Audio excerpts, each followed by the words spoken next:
राष्ट्रकवि रामधारी सिंह दिनकर स्मृति न्यास दिल्ली के तत्वावधान में 24 अप्रैल को राष्ट्रकवि रामधारी सिंह दिनकर की 51वीं पुण्यतिथि के अवसर पर पटना के बापू सभागार में जो भव्य आयोजन होने जा रहा है और केंद्रीय विषय है दिनकर के काव्य की प्रासंगिकता के साथ ही उनकी अमर कालजयी कृति जो सामाजिक समरसता के लिए संपूर्ण भारत ही नहीं संपूर्ण संसार में समादृत है, रश्मि रथी का नाट्य मंचन। और यह नाट्य मंचन प्रस्तुत करते रहे हैं, एक लंबा इतिहास है। और उसी श्रृंखला में पटना में जब इसका प्रदर्शन होगा, जिसे प्रस्तुत करेंगे अंतर्राष्ट्रीय स्तर के जाने माने रंगकर्मी, रंग निर्देशक श्री मुजीब खान जी, और इस अवसर पर पूरे देश से अलग अलग क्षेत्र के विशिष्ट व्यक्तित्वों का जमावड़ा होगा।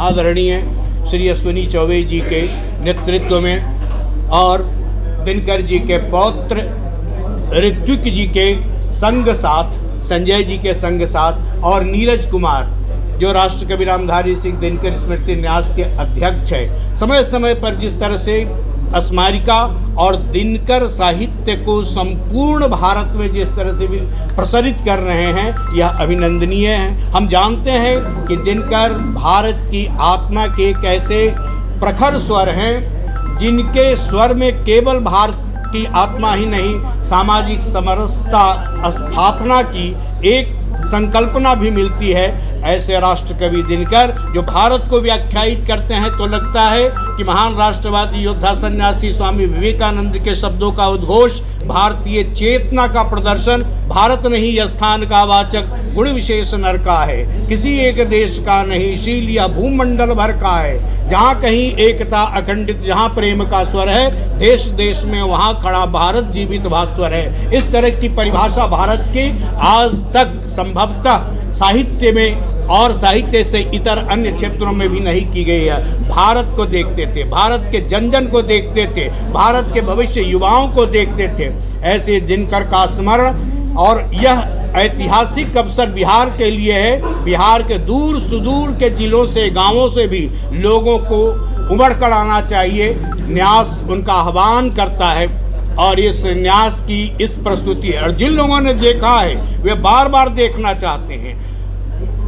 इस अवसर पर जिस लोग अगर यहाँ पे नहीं है तो बाहर जा सकते हैं। जिन दो महत्वपूर्ण कृतियों का लोकार्पण होगा, एक कृति है जाने माने राष्ट्रीय संचेतना के महाकवि श्री बलबीर सिंह करुण की अमर कृति महाकाव्य है सचल हिमालय दिनकर। दिनकर जी के व्यक्तित्व कृतित्व पर केंद्रित महाकाव्य, कई सर्गों का महाकाव्य आप देखेंगे, पढ़ेंगे तो लगेगा कि दिनकर संपूर्णता के साथ जीवंत रूप में हमारे समक्ष उपस्थित हो गए हैं। और दूसरी कृति केदारनाथ सिंह जी की है, थोड़ा थोड़ा पुण्य थोड़ा थोड़ा पाप। केदारनाथ सिंह जी दिनकर के आत्मज ही नहीं, दिनकर की चेतना के भी ऐसे प्रवाही स्वर हैं जिनके भीतर कविता है, शब्द संवेदना है और अपने समाज के से जिस तरह का लगाव है, जो प्रेम भाव है, उसे ही अपनी अनुभूतियों के माध्यम से वे प्रस्तुत करते रहे हैं। उनका स्नेह आशीर्वाद न्यास को मिलता रहा है।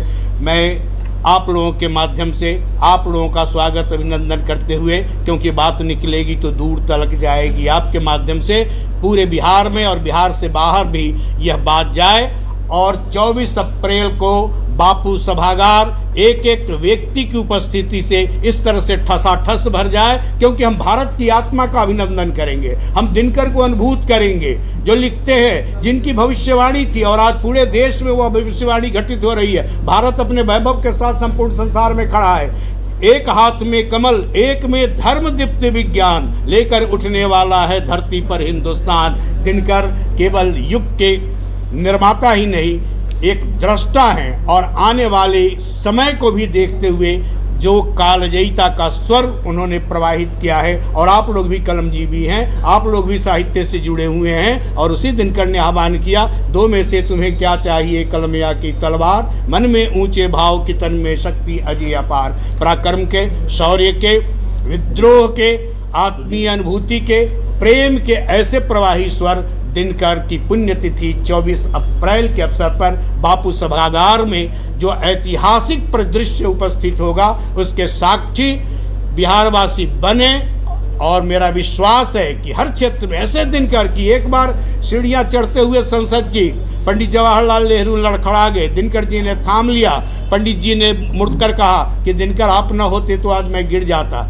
छूटते ही दिनकर ने कहा यह कोई स्वाभिमानी राष्ट्र का स्वर ही बोल सकता है कि जब जब राजनीति लड़खड़ाती है साहित्य ही उसे थामता है। ऐसे राजनीति को भी दिशा देने वाले, राजनीति ही नहीं बल्कि व्यक्ति व्यक्ति के भीतर मनुष्यता को जागृत करने वाले, एक एक व्यक्ति के भीतर सनातन भारतीय संस्कृति, भारतीय पारिवारिकता के ऐश्वर्य को रोपने वाले राष्ट्रकवि दिनकर, मैं बेलाग कह सकता हूँ दिनकर से ज़्यादा जिनकी पंक्तियाँ कोट की जाती हों ऐसा हिंदी में कोई दूसरा कवि नहीं है। एक ऐसा अनुलंघ हिमालय की तरह हमारे सामने राष्ट्रकवि दिनकर ही है। संसद से लेकर सड़क तक, आम आदमी से लेकर खास तक सहज ढंग से बोलता है।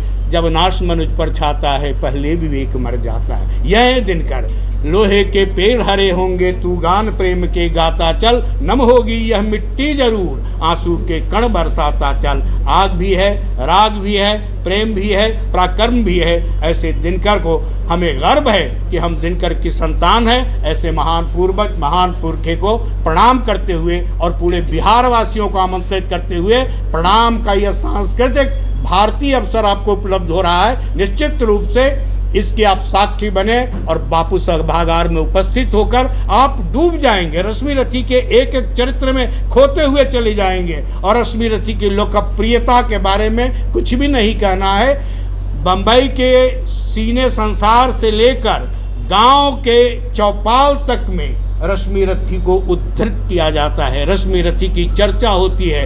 कई ऐसे गांव में भी लोग मिल जाएंगे जिन्हें संपूर्ण रश्मि रथी कंठस्थ है और उनसे पूछेंगे तो दूसरी कोई कविता उनकी जुबान पर नहीं है, क्योंकि यह दिनकर आत्मा के स्वर हैं, दिनकर समरसता के स्वर हैं, राष्ट्रीयता के स्वर हैं। और मैं उन्हें आज कहना चाहूँगा कि केवल भारत के ही सबसे बड़े हिंदी के कवि नहीं बल्कि वैश्विक बोझ के विश्व कवि की हैसियत रखने वाले रामधारी सिंह दिनकर हैं। और उनको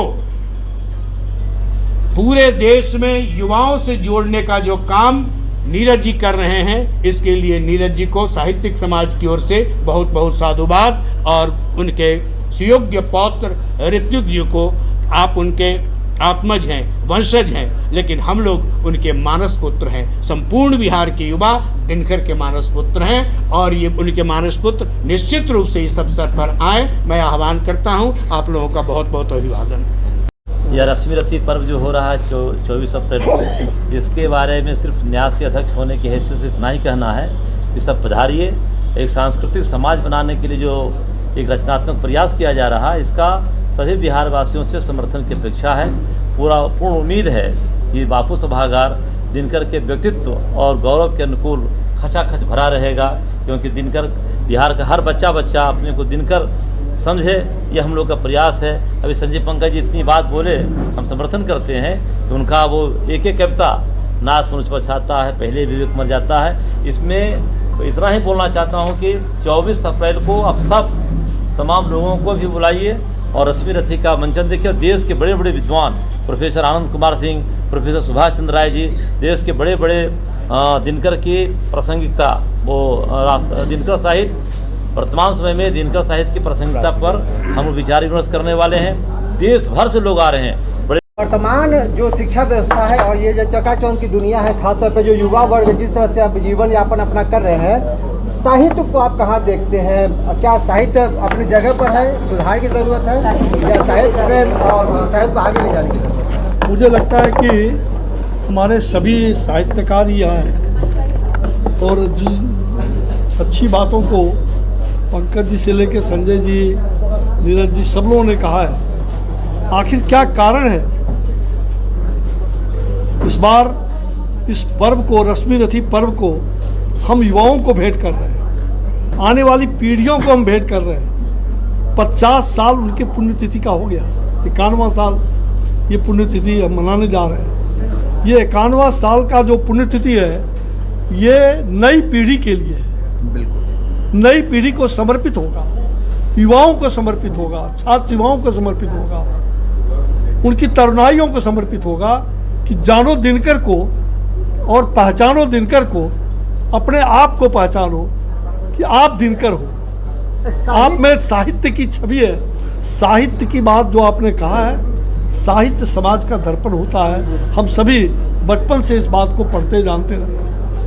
आज निश्चित रूप में कहीं न कहीं हमारी पूर्ववर्ती सरकार ने बहुत बड़ी चूक की है। मैं ये कहना चाहूँगा और मैं बेबाक कह रहा हूँ, अगर दिनकर जी ने और ऐसे साहित्यकारों ने जिस तरह से सृजनात्मक पक्ष साहित्य का रखा, अगर उनको हम कॉलेज के प्रांगण में, विद्यालय में अगर उनका पाठ, उनका अध्ययन, उन पर डिबेट, सेमिनार, सिंपोजियम, ये प्रथा ही समाप्त हो गया। अब तो लाठी पिलावन से शुरू हुआ और साहित्य की बात तो कहीं कलम की बात ही नहीं है। पूर्ववर्ती सरकार मैं वही कह रहा हूँ, साहित्य आज दिनकर जी को लोग जान रहे हैं, आपकी सरकार ने क्या किया? मैं वही कह रहा हूँ, हमारी सरकार ने साहित्य को सृजनात्मक शक्ति प्रदान करने का प्रयास किया है। और आज भी मैं इस बात को जरूर कहूँगा कि आज भी जितना साहित्य के प्रति अभिरुचि छात्र युवा शक्ति में, थोड़ा तकनीकी कारण से भी है कि आज लोग मोबाइल का युग है, आज पूरी तरह से आधुनिक संयंत्र के साथ सुसज्जित है युवा, और उनको अगर साहित्य भी पढ़ना होगा तो वो मोबाइल पर पढ़ लेते हैं। लेकिन हमें आवश्यकता है अपने घर के अंदर, आंगन में, जहाँ से साहित्य का सृजन हुआ है, अपने कॉलेज के प्रांगण में जहाँ विद्या ददाति विनयम, जहाँ आपको विनम्रता का प्रतीक वो विद्या का मंदिर है, सरस्वती का आराधना जहाँ करते हैं, तो मुझे विश्वास है कि ये काम अगर रुका है, ये काम राजनेता ही केवल नहीं कर सकते, समाज के सभी लोगों का ये धर्म है। लेकिन राजनीति जो सत्ता में सरकार बनाती है, उससे जनता की अपेक्षा निश्चित रूप से बहुत होता है। तो मुझे लगता है कि वर्तमान सरकार, एनडीए की सरकार, निश्चित रूप से हमारी सरकार केंद्र से लेकर राज्यों में प्रयास कर रही है। और नरेंद्र भाई मोदी प्रधानमंत्री जी दिनकर को बहुत ही पहली बार जब सरकार में आए 14 में, तो उन्होंने 2015 में दिनकर परिवार को भी बुला करके और उनसे, और आप सभी जानते हैं कि बिंदेश्वर पाठक उस समय थे, दिल्ली के सभागार में नीरज जी स्वयं उसके हस्ताक्षर थे।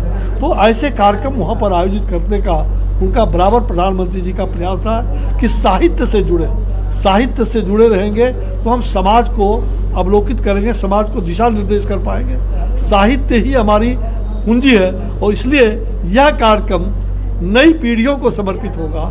ये 91वां जो रश्मि रथी का पर्व है, ये समाज के जो खंडित समाज हमारा हो रहा है, हम समरस समाज के निर्माण के लिए समरसता को कायम करते हुए साहित्य के निर्माण में हम क्या आगे कर सकते हैं, ये युवा पीढ़ियों को समर्पित होगा।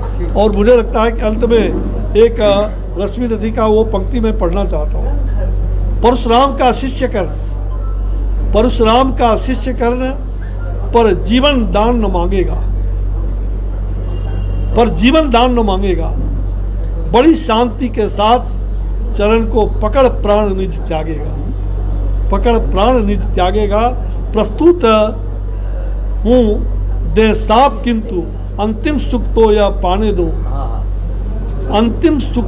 पाने दे, इन्हीं पाद पद्मों के ऊपर मुझको प्राण गंवाने दो।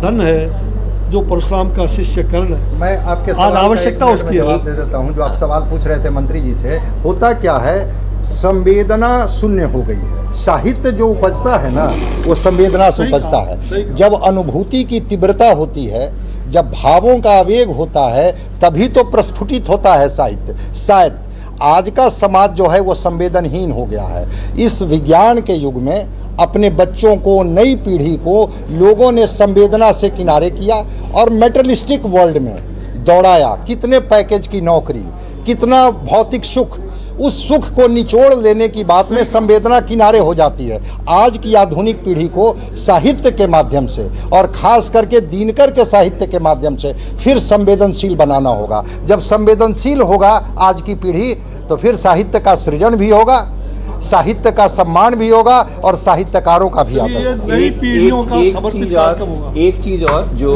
किसी ने नहीं बोला, अश्विनी चौबे जी ने खुद नहीं बोला, इनके सहयोग और इनके सहभागिता से पिछले साल सितंबर और अक्टूबर के महीने में बिहार के 38 डिस्ट्रिक्ट में से 20 डिस्ट्रिक्ट में दिनकर साहित्य पे सरकार के मतलब कला एवं संस्कृति विभाग के सौजन्य से 20 कार्यक्रम किए गए बिहार